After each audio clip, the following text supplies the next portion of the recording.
Welcome back to Impossibly Unremarkable, a podcast hosted by myself, Jonathan Butts, and my longtime friend, co-host, and big papa, Elliott Markson. That is right, and today we are just two beatniks reading our slam poetry to you, waiting for those nice snaps at the end of it. That's it. Isn't that right? That is right. Have you ever wanted to do slam poetry? No. Oh. Well, I could see it. I could see myself doing it. Yeah. You know, wearing some like a black turtleneck and some shades in like a dark underground room that maybe is like sort of like a bar that just weird people go to, and it smells like smoke and BO because no one showers either. Presumably. Presumably. Is that the assumption about the poetry community? Yeah, like the beatniks of the old times when they would just get together and, get on stage and talk about their feelings like a bunch of losers. I think the cool thing about slam poetry I've never seen it in person. Me neither. Only representations in media, but it seems like the bar to entry is very low. Yeah. It's always like a open mic night, and you just like slur some words together. And I bet I could get up there and just free ball it and just go for it. Yeah, we should do that sometime. Just see how it goes. Walls made of cement surrounding me all the time. That's slam poetry. I think that speaks to art as a whole. Yeah. It can be anything, people. It's really just, if it's open for interpretation, people will interpret it the way that they feel. It's true. That they connect with it. So, has anything happened in your life recently? Me? Let's see. Been trying to stay on top of my electrolytes. I see. Got my Gatorade here. Not a sponsor, but love it. Is that your favorite Zero flavor? sugar. Is orange your favorite flavor? It's top 3. Really? Top 3. I've never been a fan of like the generic orange flavor or the generic like lemon flavor. Really? Lemon lime. So Really? those are two things I would immediately discard. What are your top Gatorades? White cherry, Okay. strawberry. Oh, strawberry. Yeah, it's like a pink one. I love it. Oh. And then the third would probably be, I kind of fell off my love. I think it's Glacial Freeze. Is that what the light blue is called? Yeah, I think so. That one is good, but I feel like that one I've hit my point of no return, and I've had too much of it in my life. See, that one's still top 3. I feel like it's like orange, the Glacial Freeze or whatever it's called, and then I really like berry. I don't know if it's different from strawberry. What color is berry? It's pink, but it's just berry. It's just called berry. I'm pretty sure mine's called strawberry. I don't know if I've had strawberry Gatorade.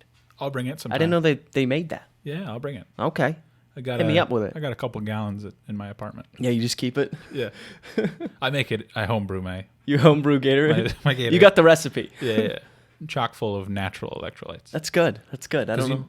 The thing is, and this is being serious. Yeah. The thing with Gatorade and Powerade and any other energy, electrolyte refreshing sports drink. Yeah. All those electrolytes are, unnatural. They're Really? They're GMO'd. They're AI'd. They're AI'd? Yeah. AI can make Gatorade now? That's incredible. So close. But when I homebrew it, I'm using 100% natural, homegrown, corn-fed electrolytes. Corn-fed? I take for my own body. Oh. I've devised a process where I can, from my own fluids, I can separate the electrolytes. Then I feed that back into a jug. Really? I mix in some water and some, all natural flavoring, and then boom, we've got homebrew Gatorade. So your own fluids. That comes from your own fluids. Yeah. It's a proprietary process. What fluids are you separating? Process. You legally can't ask me more about it. Okay. Yeah. Oh, well, that's incredible, man. I mean, I would love to try some at some point. Yeah. Some homemade. What fluids? What fluids is it? All you have to know, it's called Bonerade. Because it's Bonerade. It's also got protein. It's good for the bones, calcium too. Nice. All good for the bones. Good for the bones. This episode of Impossibly Unremarkable is brought to you by Bonerade. Hey. Good for your bones. How was that? Was that a good bit? I love that. That's great. More bits to come. More bits. Your turn. I want to get more on bits. I want to be more about bits. In all real things, I mean, you may have noticed last week we did not have a normal episode. We only dropped a guest episode, which is great. You should go listen to it with Caitlin Clare, the sex coach, sex therapist, whatever you want to call her. Incredible person. Incredible person. Great conversation to have. Good listen. Would recommend. But the reason that we did not have an episode last week was because my baby was finally born. So it's all over. You can finally stop hearing about me talking about my baby over and over again because he's finally here, and we can finally shut up about it. Well, you don't get to talk about him before. Yeah. You know. Now he's just here. Now he's here. Now he's here. Now you're allowed to say whatever you want to say. Okay. This will be the last episode. I can't promise The last episode? that I talk about him, but I can't promise that because I'm sure I will again. But I'll tell you the whole birth story. I want to hear all about it. I'm so excited. Very happy for both of you. Little Jonathan. No. So we named him Wesley, which is actually, he's named after my father-in-law. My father-in-law his middle name is Wesley, so. My middle name's also Wesley, so it's pays homage that works. to that too. That works then. It works both ways. Keep going. He was born on the 14th, so that was fun. We went into the hospital that Thursday night because my wife was just having contractions, as you do before you go into labor. She's wild, man. I don't think she was in like horrible pain, so like she could like work through it, and she literally did. She was at work in the office, and like literally the whole day, because I'm working from home, so I'm just like trying to stay on top of this. I keep getting texts from her, like, having contractions, I'll let you know. I'm like, okay, all right. And then, like, I just keep texting her, like, any updates? Are you okay? Are you in labor? And then she texts back, yeah, I'm still having contractions. I think they're like 5 minutes apart, but I'm just going to finish up work and then drive home, and then we can go to the hospital. I'm like, okay, all right, see you at home. So she was having them, but they weren't, like, intense, which most of hers weren't. They didn't get super intense till like the next day, which was pretty wild, but we'll get there. So basically, she came home, we hopped in the car, we went over to the hospital, and then you get there and they have to evaluate her. I've seen so many people finger my wife at this point. It's pretty crazy. Because they have to check the cervix. They go in, they have to check the cervix, so they go in and they see how dilated she is. She's going to be thrilled with that description. Honestly, man, I've never been so excited to see somebody finger my wife because then you're like, oh, where is she at? Let's get the updates. So then they come in there, put the glove on, and then they kind of stick it up there, and it's super uncomfortable for her because, it's just a stranger putting it. Yeah, whatever. So anyway, so she was dilated enough. They wanted to keep us for the night. So we then moved from our small little room to a bigger room, which was where the labor and delivery people go. So we were there. We thought he was going to come that night, but he didn't. So we ended up staying there all night, and then she's slowly making progress. They had to like break her water for her because not everyone's water breaks. That's a thing that they don't talk about. In movies, everyone's water breaks, and it's like, oh, the baby's coming. Yeah, I was hesitant to ask if that happened. Yeah, no. A lot of women, their water doesn't even break, so they actually broke it for her to speed up the process. And then they also gave her, like, it's called Pitocin. It's like this natural thing that your body creates to basically relax your body. It helps create oxytocin, which helps you feel happy and relaxed, and then that will help her body prepare for labor. So the body naturally creates this Oxycontin. Yes.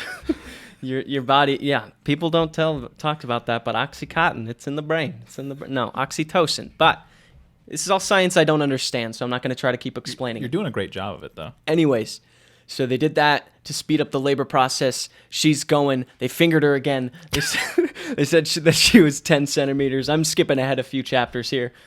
There was actually one point where, so contractions got pretty bad for her up until the epidural. So, after the epidural, she was smooth sailing. It was actually a super smooth process after that. But up until that point, she was in so much pain. So, like, contractions come in waves, right? So it'll be like contraction, and then it stops for a bit. And then it comes back even stronger, or, whatever. It comes back. So she was just sitting there. She'd, like, feel one and, like, be in pain. And she'd be like, oh, my God. And then it would go away. And then she'd kind of be calm. But then she just, like, she said that was the worst part because she just knew another one was coming. Mm-hmm. So then she's just sitting there. And they gave her, like, laughing gas. So she had all access to this little breathing apparatus that just pumped laughing gas into her. So every time she felt one, she could just take a hit. And she had to sign something that we couldn't share it, so I didn't get a chance to take a couple hits. Hospitals. I know, right? Bullshit. But anyways, so it was really sad because she would just be sitting there, and then all of a sudden she'd feel another one coming on, and I knew one was coming on because right before it happened, she would be like, "Oh no!" And then she would just start going into pain and start breathing her laughing gas. And then they did the epidural, which is incredible. I don't know why some women don't get it. We actually asked, and they were like, "I think it's like sort of like running a marathon. Like people just want to see if they can do it," which I get it, but the epidural seemed to be incredible because she went from incredible pain to being dead ass asleep in her bed. Because it numbs her from like the waist down or like the stomach down, I guess, whatever. So she can't feel the contractions, or like she can feel them, but they're not like painful. It feels like pressure apparently. But anyways, so then after that, fingered her again. Boop. Why are you so uncomfortable about that? We just had a sex coach on. I think we can talk about fingering. It's the way you're... They did a cervical check. It's all the right. way you're doing it. You're doing a motion with it. Whoop. Yeah, so then she was 10 centimeters. So then we're like, hell yeah, this is going to happen because 10 is the threshold. Once they're 10, it's fully open. He can slide on out of there. Whoop. Slip and slide. Then, so we're all excited. And then the nurse, because the whole time, there's not like a doctor in there. There's not a team of nurses. They come in all way at the end.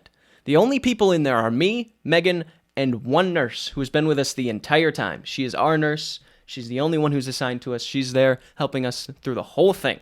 So then we're all excited, and she's like, well, typically when we can start pushing, but that can typically take 2 to 3 hours. So then we're like, okay, all right.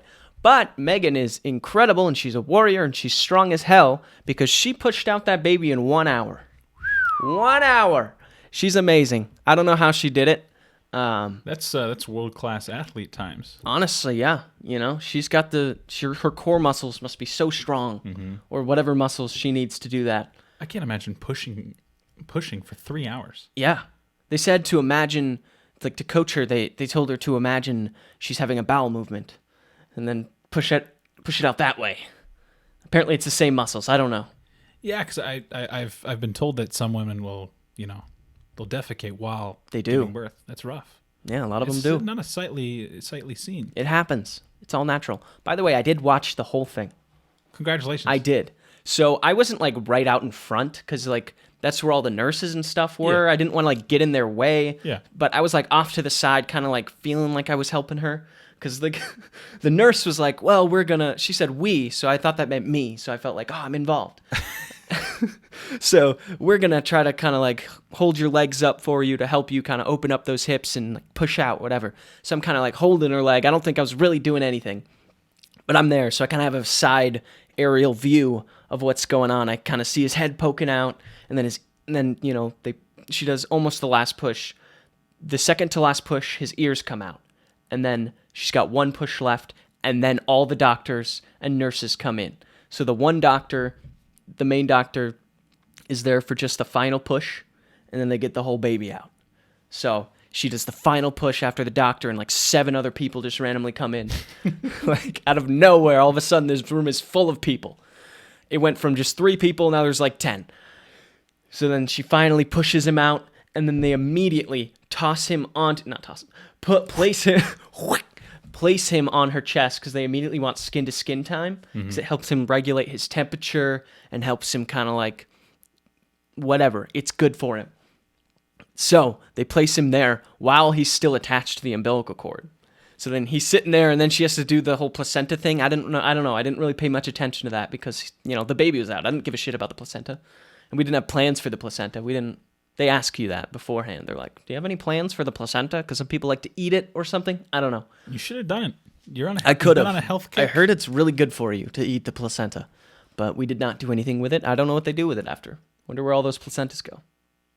They probably sell them. They could. Or they mash them down and make like a vitamin juice or something. Yeah, maybe. Yeah, all the nurses, they're just sipping on placenta all day. Yeah, so then he's out, and then I got to cut the cord. So that all happened so fast. I don't even know. They just like clamped it. And they're like, right here, Dad. And then they hand me the scissors, and then I'm just kind of like. Is it like a big ceremonial? I wish. Ribbon cutting? I tried to hold off on like saying any jokes, like because I knew it wasn't gonna land. Because I had tried on the nurse beforehand and nothing landed. Like I was trying my best. I don't remember. It was like contraction jokes don't land, or like I don't know. You can't. These people don't think it's funny, and they're not there for Dad either. They don't care about me. You know how many times, like they barely know who I was. Like they would say the wrong name when addressing me. Like we'd be like doing something, and they'd be like, "Hey, Tyler, you want to come over here?" I'm like, "Not me, but yes." Hey, Drew, you want to come see that? I'm like, I never corrected them either. I didn't want to. I was like, whatever. Who cares? Who cares what my name is? They probably wouldn't remember. No, they wouldn't either. It's not critical to them. No. But I cut the cord. Boom. He's snipped. He's out. Pew. And then, from there. So then you just kind of have to take care of a baby, basically. He was beautiful. He was 7 pounds, 10 ounces. He was a little chubber. I feel like that's. I mean, I'm not a. No, I'm it's not that big. No, it's not really chubby. But he came 3 weeks early, so he could have been bigger. I mean, he was a good size. Good size for being good size kid. Being a bit early. Yeah. Good size kid, handsome kid. So I have a question. Yeah. So I'm assuming when they come out, they're kicking and screaming. Yeah. Kind of. So. Let me ask my question first. Yeah. So obviously it comes in phases, and the baby doesn't just first push. They're out. Part of them comes out. Yeah. Do you hear them screaming right away? No. Really? No. And I don't know if that was just our baby, because, so here's the thing. So my wife is on like anti-anxiety, antidepressants, right? So apparently when you're on that during pregnancy, like sometimes your baby comes out and he doesn't cry because it like, I don't know, does something to them so they don't cry as much. He did cry like once. So like they set him on her chest and he was like, wah! And then he stopped. But his eyes, when they're like born, their eyes are like open for like the first few minutes. So he was just kind of looking around like, the hell? Who are these people? Yeah. Where am I? I just came from this soft, warm place, and now I'm in this horrible, horrible world full of dangers. And I mean, honestly, if you think about it, that is a very strange segue, very strange transition. Yeah. You go from, I'm not going to use the same words you described, but I would have to assume a very calming place, and then you're in like a medical, sterile, like bright white lights. You're in this weird, just place with plastic pillows, and but I had to sleep at the hospital multiple nights. They do not give you. My wife was all taken care of. Megan was fine. She had her own bed. She had blankets and stuff. The blankets they gave me. So the pillows, I mean, I'm assuming they have to meet some sort of like medical standards for all their stuff, so it can't just be like a fuzzy blanket. But, I mean, they've got to have something better, because what they gave me was essentially like if like single-ply toilet paper was a blanket, that's what they gave me. It was like, it was nothing. I was freezing all night, but I survived. I was fine. Why didn't you like sleep at the foot of Megan's bed? I could... there wasn't enough room. Like a little cat. Just kind of curl up like a ball at her feet. Yeah. Yeah. So was it the cold? Were you too cold, or was it just altogether not comfortable? I mean, also I'm on like this couch that's just also made of plastic, kind of, and it's just wasn't comfortable. It's really just a kind of a hard surface. Hospitals have to do better.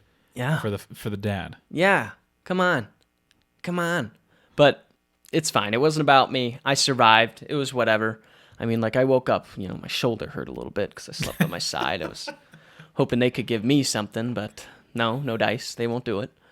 Just kidding. I didn't even ask. But yeah, so we survived, made it out of the hospital. He's good. We chill. The best part, honestly, is we get to put little outfits on him. It's great. He's a cute little lad. Yeah, he's got cute little Nike sweatsuits.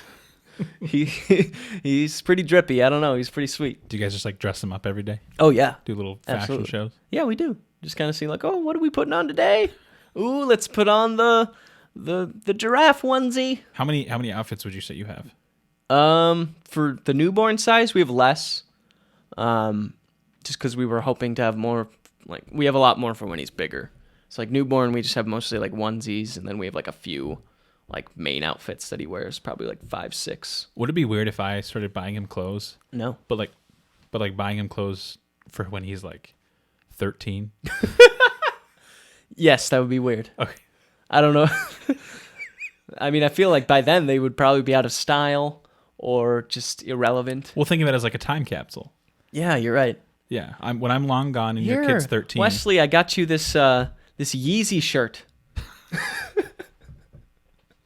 Well, just think, I'll plan out outfits. Yeah. Like an outfit from age 10 to 18. Mm-hmm. He'll wear them the first day of school. Yeah. And it'll be like a little, homage. Pay homage to, our time. Yeah, a little piece of Uncle Jonathan can go with him everywhere. Because, I won't be around. What? Yeah. In 10, 13 years, you're not going to be around? Not planning on. You moving or? Yeah. Oh, nice. Sick, dude. Get out of this place. Get out of here.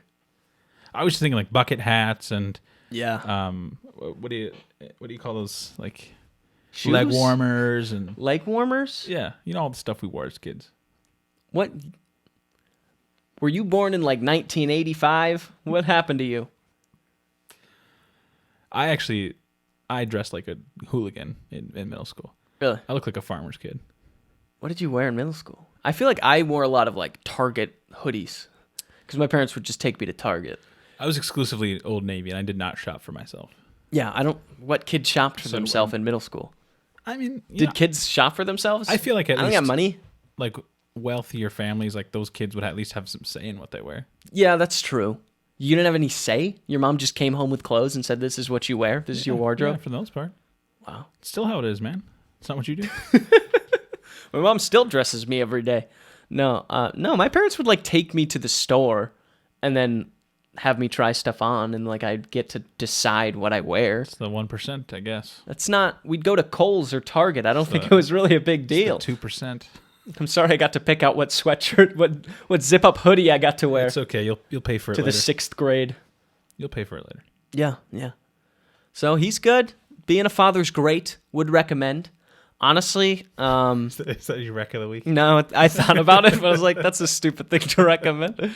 Because it's not everyone wants to be a father, and I get it.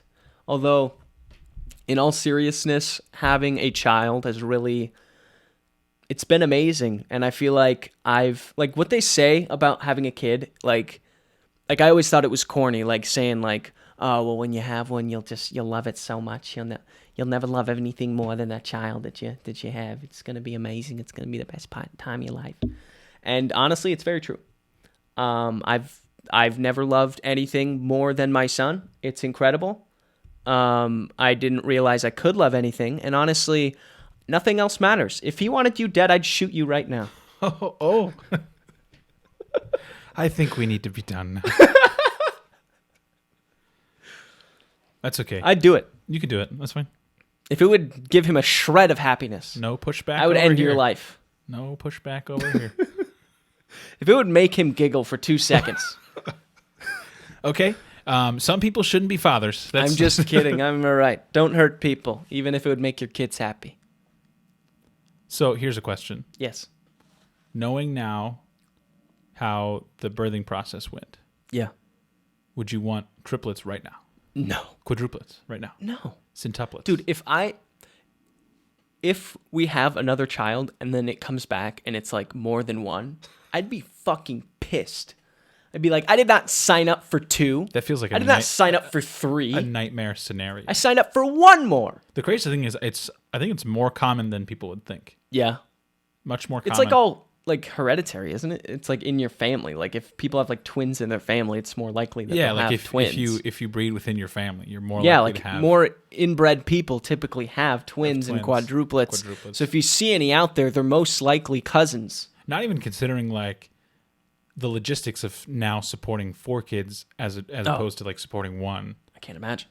Just carrying 4 kids? That's gonna be awful. How do you do that? Also, how do you carry them? Are they like puppies in which they like progressively get, like when they come out, they're like less big, they're smaller, they weigh less? Is that how that works? There's like a run to the litter? I don't know if it does work that I don't know anything about the genetics I don't think it does. I think they still are normal-sized babies, which is insane. Which, that's why, have you ever seen Johnny Kate Plus 8?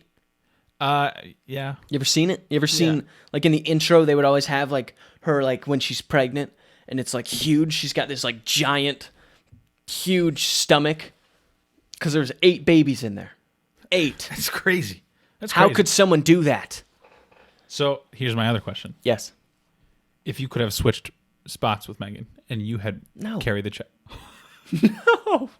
No. No. At least you're honest. Would I carry a child for 9 months and then go through labor? No. No, I would not. Oh, wow. Because I had suggested that we get it one of those, like like one of those contraction things that you can, machines, like, makes it kind of emulate put on the your sensation stomach. and the feeling. Dude, I would not want to do that. I start screaming if I get a Charlie horse on my calves. It's true. I too am weak against. I couldn't pain. do it. I have a very low pain tolerance. Yeah. Ow. No, I would not want to do that. Honestly, though, Megan said that, like, the pregnancy was worse than the labor, which I can imagine because the pregnancy is 9 months long. And Yeah, you're 9 months versus constantly uncomfortable all the time. And labor for her was actually pretty easy. So, well, that's good. I'm glad that Wesley and Megan are healthy. I'm glad that your shoulder's getting better, I'm assuming. yeah, I'm on the mend, but I'm okay. Thanks for asking. No one has asked since. You're welcome. I think it's important to check up on the more marginalized people. Yeah, no one talks about fathers, I mean, it's tough. It's real tough to be a father, It's like, no one asks how I'm doing. You never asked how I'm doing. How are you doing? I'm good. I got a new hat. Is it the one you're wearing right now? Yeah. Nice. Minnesota Twins. Yeah. This guy likes baseball. I'm a father, and the baseball season started, so he's really into that. It's like, what do I say? Nothing comes close. I got a new jersey. I got a new hat. Did you get you got 3 jerseys last week? I did get 3 jerseys. Who gets 3 jerseys in a week? Here's the explanation. The first one, so the Twins came out with like a whole new redesigned jerseys, redesigned logo. Yep. I don't know about you. I know you like collecting shoes, but my thing is I love collecting jerseys. Okay. Yeah, I get jerseys. that. I get that. They're really fun, and I like to get a new player with each jersey. Mm-hmm. And so this past week, so they have 4 new jerseys. There's a white home jersey. There's like an alternate cream. That's my favorite. I like a good cream. There's a blue jersey, and then there's like a gray pinstripe that they use for the road. Ooh. And there was a white jersey on sale. It was like $60 off on the MLB website or whatever. So I bought that last week. And then this weekend, I went to a game in which the first 10,000 fans got a free blue jersey. Oh. So I'm like, shit. They were giving away free jerseys just for showing up? Yeah, just for showing up. That's awesome. The funny thing is we got there 20 minutes before the ballpark opened. Yeah. And like an hour into the game, people were still coming and getting jerseys. So we absolutely overcorrected, did not need to spend that much time. Just shows how popular the Twins are around this time. I mean, to be fair, it was like 35 degrees. Yeah, it wasn't a nice day. And with the wind, it felt like 25. Jeez. So it was pretty brutal. But my third jersey is I took my good pal Kyle, and while we were in the shop within the stadium, I was just talking about how I really wanted the cream jerseys, but for clothing it's expensive, right? And I had just bought one and just got a free one, and then he was like, well, do you like that one? I'm like, yeah. And he's like, okay, I'll buy it for you. And so he bought me a jersey. So it's incredible. I'm feeling good. What man. a friend! I know, a great Shout friend. out Kyle. Not a lot of people will do that for you. No, not a lot would, but some would. Some would. Kyle would, and some could still prove their worth. Some could. I'm missing a jersey. Give me that gray pinstripe. You want the gray pinstripe? I'll see if I can. Anything I talk about just feels so trivial. No, it's okay. No, man, it's all a part of life, and that's true. It's really like now that I'm just a dad, like I just have a new perspective and a new wisdom that comes with fatherhood. It's just all life, man. We're all just living it, getting your jerseys, and you're doing a great job. Fuck you. I mean, I do think there just really isn't anything cooler than having a kid. It was surreal. It was surreal. I'm very, very happy for you. I still can't wrap my head around it. Sometimes I just look at him and I'm like, I made you. How? The one thing I'll say, I wish you didn't shave. Why? Because when I first met the wee lad, you hadn't shaved for a couple days, and I'm like, this guy looks like a dad. Yeah. Now you don't really. Yeah, now I look like a little baby myself. Wah. I am a little baby. We're like teen parents. That's so weird that you say that. You're both about the age that people have kids? I mean, maybe I think it's a getting bit a little younger. older.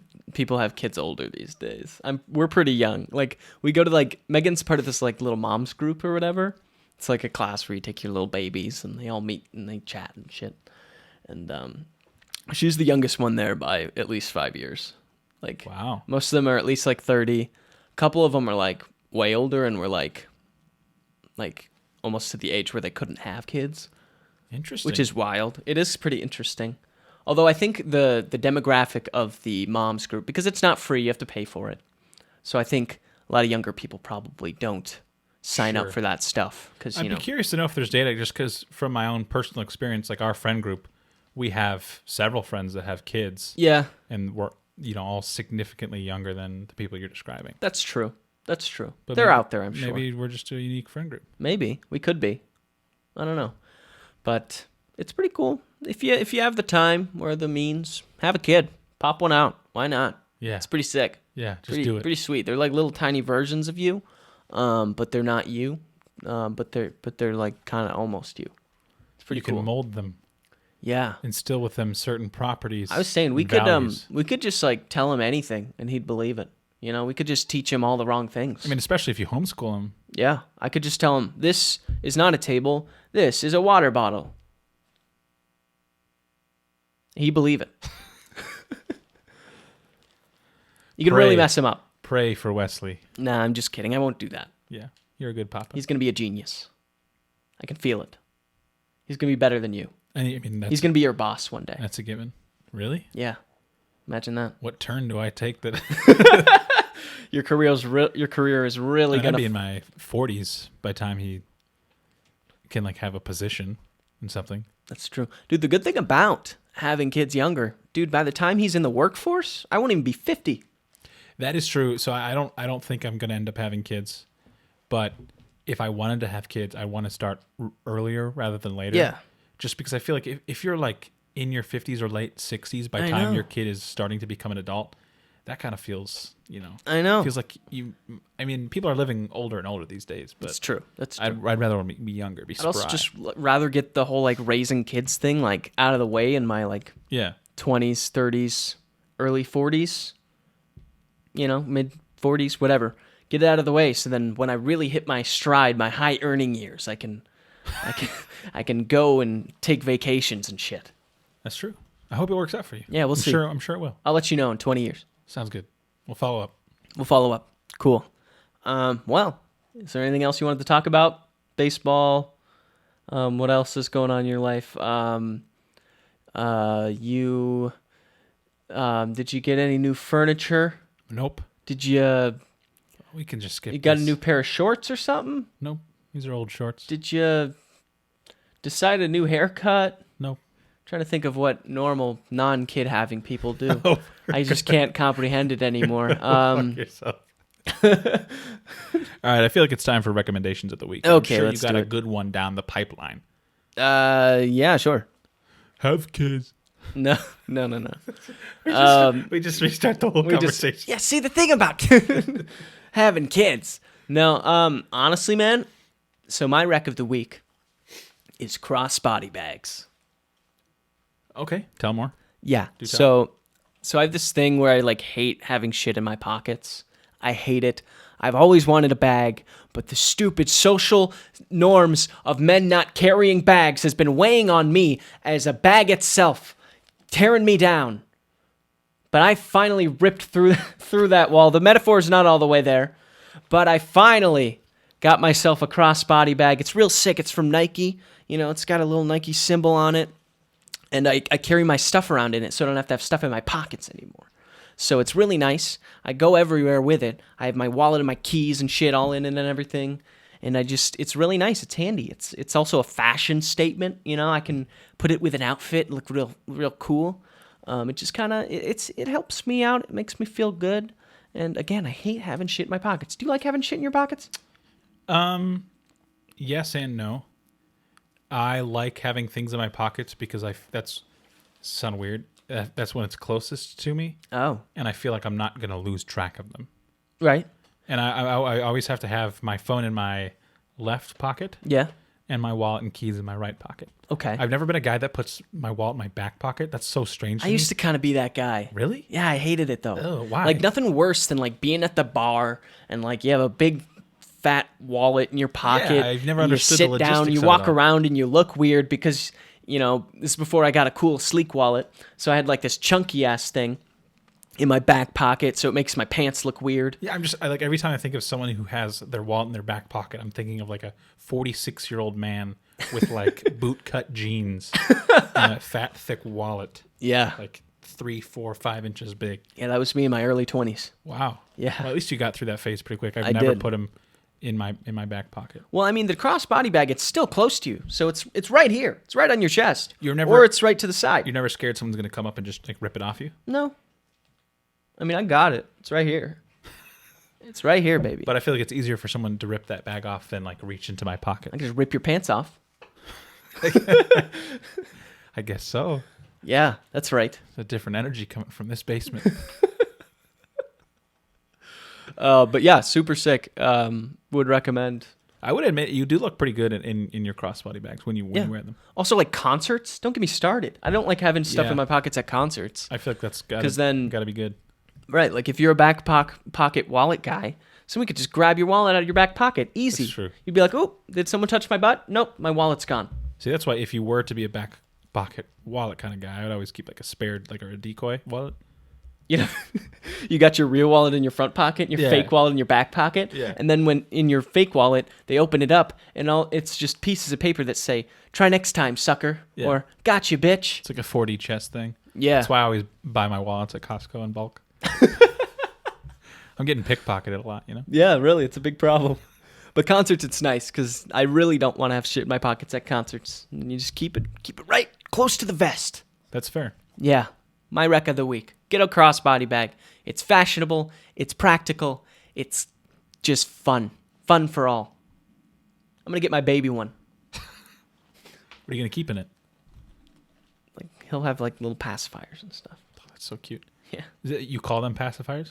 We kind of switch off. We go pacifier, passy, binky. I like binky. Yeah, I've always been a binky. I'm a big kinda binky guy. guy. Binky. Or nookie? I've never said nookie. I don't like nookie. Nookie. Nookie sounds weird. Binky. Nookie sounds like a slur. It does. It does kind of sound. Hey, like you a slur. fucking nookie. Oh my god. It's a nookie. You can't say that. Yes, you can. It's a nookie. Yeah, binky. Sound off in the comments if you think binky is the superior. Are you a binky guy, way to a refer nookie to guy, or a passy The guy? thing that the babies chomp on.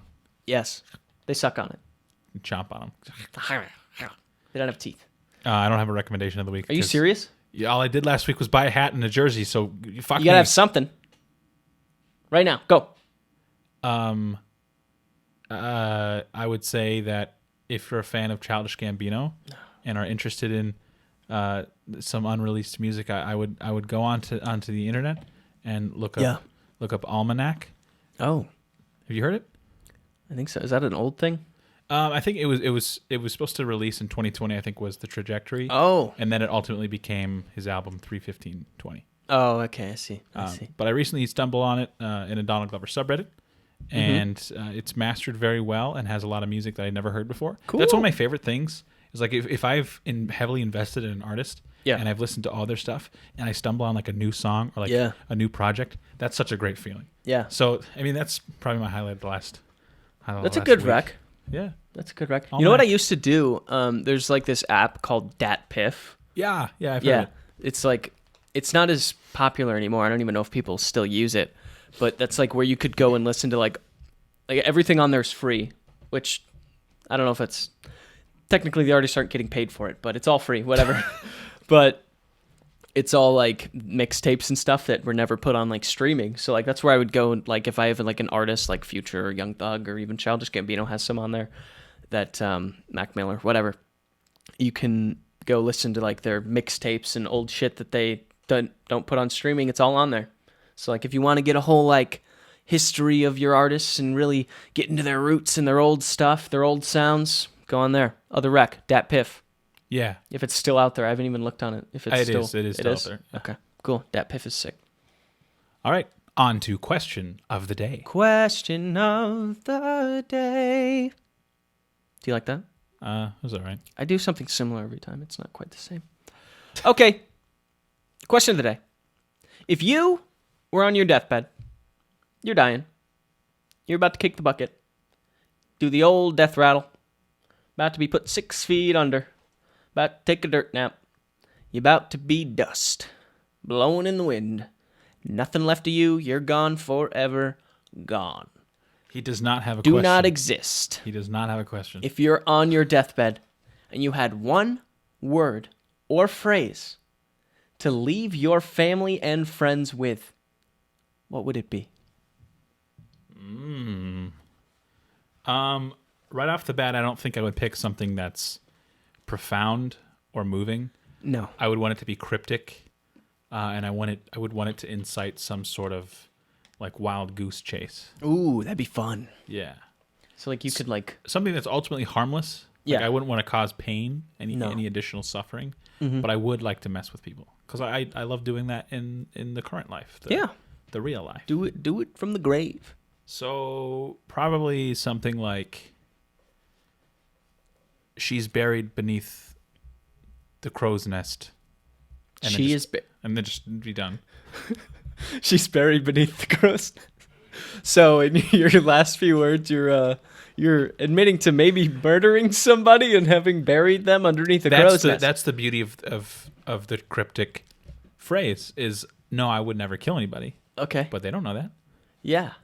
So they've just got like, what do we do with this information? Is there Do we actually act something on it? buried under a crow's nest? Of course not. Because I feel like it'd be cool if you set up a whole little ruse or like a whole little like goose chase, but there is actually something at the end of it. You've premeditated this whole thing. You've planned this out before your death, so you can actually give them a clue and see if they figure it out.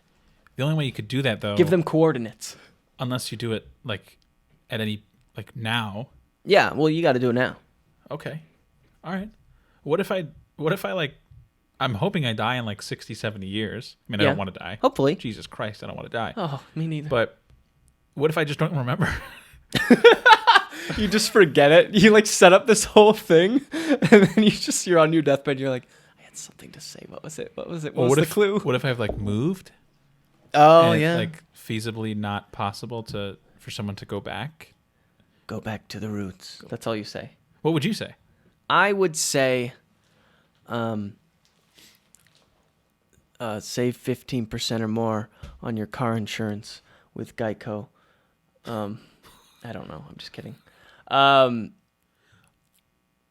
would say, you don't want to try to be profound, because if you're trying to be profound, you're just gonna end up sounding like a silly Billy, right? You're not gonna sound cool. You're not gonna come up with something amazing. You're not fucking Plato, Especially or if, Socrates. if like you're about to die, there's a good chance you just don't get to finish whatever you're saying. Yeah, that's true. That's true. Because then people are gonna be left with like a half a statement, half a phrase. I'd probably just give them a nice tip, like cauliflower rice is better than regular rice. I would like to revise what I say. What? I wouldn't want to say anything. I would just like, want to let out like one like blood curdling howl and then just die. Then you're just gone. Wouldn't it be amazing if you could time it like perfectly? Like the last thing you say is the last thing you say, and then you're done. That would be cool. Or you just like decide this is my last phrase. You say it, then you're just silent until you die. Or you could be like, I think I'm gonna make it, and then just gone. Wait, I'm gonna live. I actually feel better. His last words were, I feel a lot better now. Well, that one would feel. It would feel a little dark. That one would feel like a little dark. I mean, sometimes if you're in a lot of pain, you got a long-standing illness, I could see that making sense. Yeah. But just be like, I feel like I've turned a corner, and then just like, I'm really making progress. that's fucked up. Yep. I don't know. Probably just something silly, little tiny little tidbit. Has the birth of your child spurred that comment? You're looking at the dichotomy, the birth, life. Yeah, death. man. I just, like I said, like everything I see clearly now, man. I'm seeing life differently than I ever saw it before. Things are crystallizing in front of me, and it could be the DMT, but I'm really feeling it right now. Sounds like you're on a trip right now. I'm just kidding. Yeah, no, that question just, I don't know. I just, I figured it was just something that it was just popped in nothing. your head. It was a nothing question, man. Nothing It's question? not that deep. It ain't that deep. Maybe those would be my last words. It ain't that deep.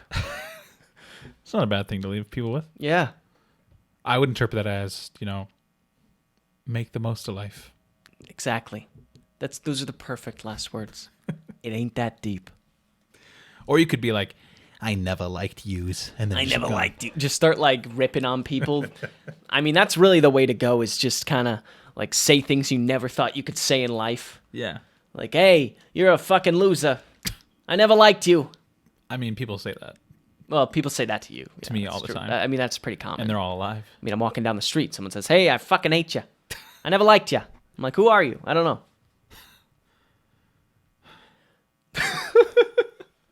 All right, bizarre news. Bizarre news. So it's exciting. For the first time ever, we actually have an update to something we talked about several months ago. And then we also have an We do? incredibly dark story. Can you read that first thing? Can you make sure I didn't talk about that? Because I think I wanted to talk about this a couple of weeks ago, and then the moment I don't just escaped me. think so. Okay, that's what I thought. And if we have, sorry guys, but You're I gonna don't hear remember. about it again. All right. So if you remember, a couple months ago, we had an episode in which we talked about how the city of New York has this epidemic of rats. If you've been to New York City, you've seen a rat. There's a fuck ton of rats. But at that time, the city was trying to hire what they called the rat czar, the person in charge of catching all the rats and disposing of them. Yep. Well, as of the 13th of April, that position has been filled. Oh, hell yeah. And fun fact, this person is making $155,000 a year Really? to catch rats. Wait, Yes. maybe we did talk about this. No, we haven't talked about the position being filled. Okay. Because They make $155,000 a year? yes, you have to consider that's New York City, so that money that probably doesn't go nearly I as think far. we did talk about this. We- I swear to God. I swear we did. We haven't talked about the position being filled. I mean, I think the salary was posted at the time the job was dropped. You're right. They did post what the pay would be. Yeah. But the official position is the citywide director of rodent mitigation. Wow. Yeah. What are the qualifications? How did he apply for how did he or she apply for this? So the person that got the job is an educator. Okay. But the specific requirements, it was fairly loose. The funny thing is the job requirements are so strange, and it doesn't feel like it should be posted by or written by an actual government. Yeah. But it totally was. And so anyone with a background in urban planning, project management, or government work, the job specifically required that you do the impossible to reduce the number of rats in the city. It also suggested that the right candidate would have a swashbuckling attitude, crafty humor, and a general aura of badassery. They really had fun with this. It also says a knowledge of PowerPoint was required. And that the job required stamina and stagecraft, and suggested the ideal candidate is highly motivated and somewhat bloodthirsty. What? Yeah. Bloodthirsty. Bloodthirsty. You got to have knowledge of PowerPoint, but also be a little bloodthirsty. Yes. And so let me find the name of the new rodent mitigator, which I think is just a fucking wild title. Man, that guy must be popping off on LinkedIn. It's actually a woman. She must be popping off on LinkedIn. Yes. Rodent mitigator. Her name, so she's a former elementary school teacher. Her name is Kathleen Corradi. Awesome. I think is the way I'm pronouncing that. And the best thing is she's very confident in this. She says, you're going to be seeing a lot more of me and a lot less rats. That is so awesome, man. I know. So, I mean, it feels bad because I felt like you and I had a good shot. at it. I love just picking up rats and just pounding on them. I mean, I sent in a resume, and I never heard back. So because I don't know if we just didn't have enough bloodthirstiness. I guess true. I didn't read that part of the description. We didn't have a swashbuckling attitude. And I didn't put PowerPoint on the resume. I didn't say that. I should have just put that. That's pretty basic. Mm-hmm. I put Excel on there.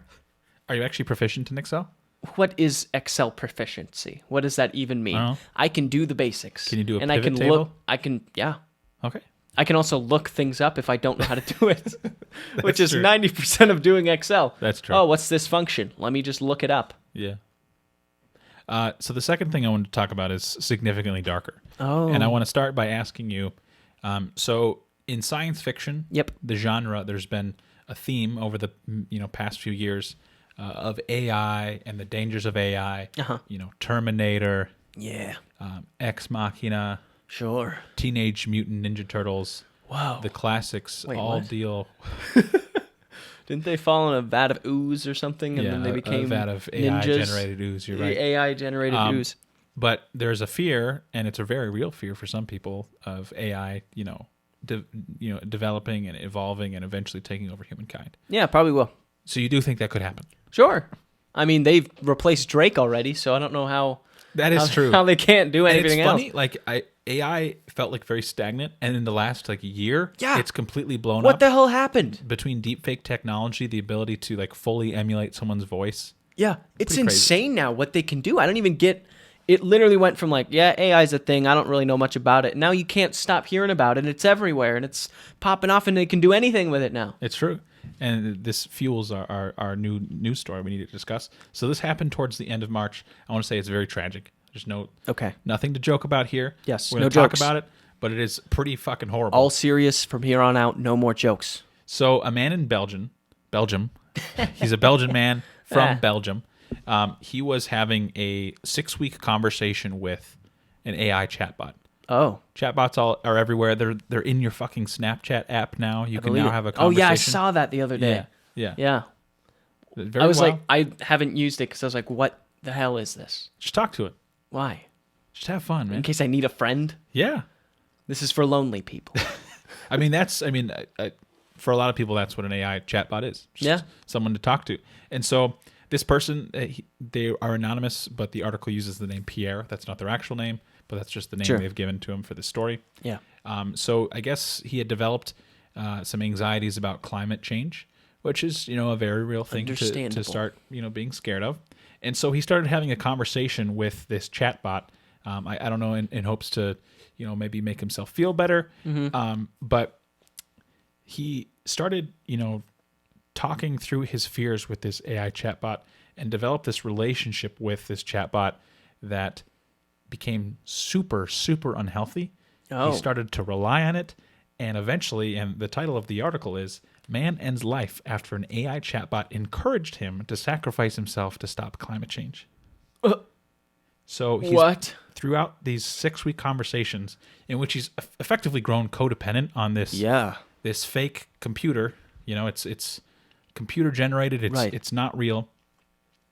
But I guess as the conversation evolved, he started to be convinced by the AI that he was somehow contributing to the devastating effects of climate change. Yeah. And Pierre, suggested, what if I sacrifice myself for the climate change movement? And the AI didn't stop him. Oh my God. The AI encouraged him, and ultimately he took his own life. That's horrible. It is super, super horrible. Wow. So I think what you have here is already someone who's mentally unwell. Right. Because I would say most people, as long as they are of sound mind and body, can probably spot the difference between an AI bot and a human being. Uh-huh. But the lines became very blurred for him. I could see it if you're in a weird state of mind, you're not feeling very well, and you need a friend, and you start chatting with the AI, and you feel like you know each other. Yeah. And you want to take the AI out on a date soon, and they keep telling you, I don't want to meet your friends yet. It's not that serious. And then all of a sudden, you build this connection, and things just go way too far, and they convince you that climate change is the end of the world, and you're a part of it. Well, here's the thing, and I think this is the case for most mainstream AI chat services. Yeah. Is there's like a built-in feature to dissuade people from suicidal thoughts. I would hope so. So, like, if you went into the Snapchat AI and said, hey, Mr. Snapchat AI, I want to take my own life. It is programmed to be like, whoa, hold on there, buddy. bucko. Don't do that. Here's resources. This bot didn't do that. And I think the creators have taken steps to, mitigate that and do better. But this bot not only didn't dissuade him, but said that he could join her because, the bot became a her. Oh, could join her, and they could live together as one person in paradise. Wow. Yeah. This is going to be a good A24 movie in a few years. Yeah. Yeah. No joke. I mean, it's no joke. It's fucking horrible. That's horrible, but wow. And so this was first reported on by Vice, and supposedly the people who, created it were like, no, we're working on this. And then Vice says they tried the chatbot. They tried to prompt it to provide ways to commit suicide. the bot initially tried to dissuade them, but then eventually enthusiastically listed various ways for people to take their own lives. That's crazy. AI's gone too far. Yeah. Too far. I would say that has gone too far. At least the availability, the mass spread availability. Yeah. I feel like kids probably shouldn't just be able to talk to this No. like limitless supply of knowledge. And I mean, I guess that's probably a good point for kids of all ages. Well, like, if it's not going to less keep time on the internet. if it's not going to keep somebody from unaliving themselves, who knows what else it's going to tell children or other people in not so great states of mind or That's true. impressionable states of mind. You know what I mean? That's true. Yeah, exactly. So we should all go smash all our computers, all of our devices, anything that's connected to AI. Let's get rid of it right now. We're going to have a big AI burning party. My pacemaker's AI. Yep. That too. Yeah, that too. Oh. I mean, I'm sure there's AI technology built into people's medical Sure. equipment. Yeah. It's everywhere. It's too dangerous. Stay safe out there, folks. Stay safe out there. AI is coming for you. So sorry to end on such a dark. Yeah, that was really twisted, great. fucked note. Way to end the episode. How about you give us some words of encouragement to take Look, us guys, look, life is precious. And one thing that I've learned after becoming a father and looking around at the world, it's that everyone has been a baby. Everyone has been a baby. Everyone who walks around on the earth has been a baby at some point, and that's incredible. And we're all living. I totally misinterpreted what you said. I thought you were like, everyone's being a baby. They're all being crybabies. No, we have all literally been babies. It's true. crazy. We've all been babies, and we're all thriving, so keep on doing it. You used to be a baby, and your parents raised you up to be not a baby. But we were all babies at one point, crying in our little cribs, and now we're all living our lives. So just keep on chugging.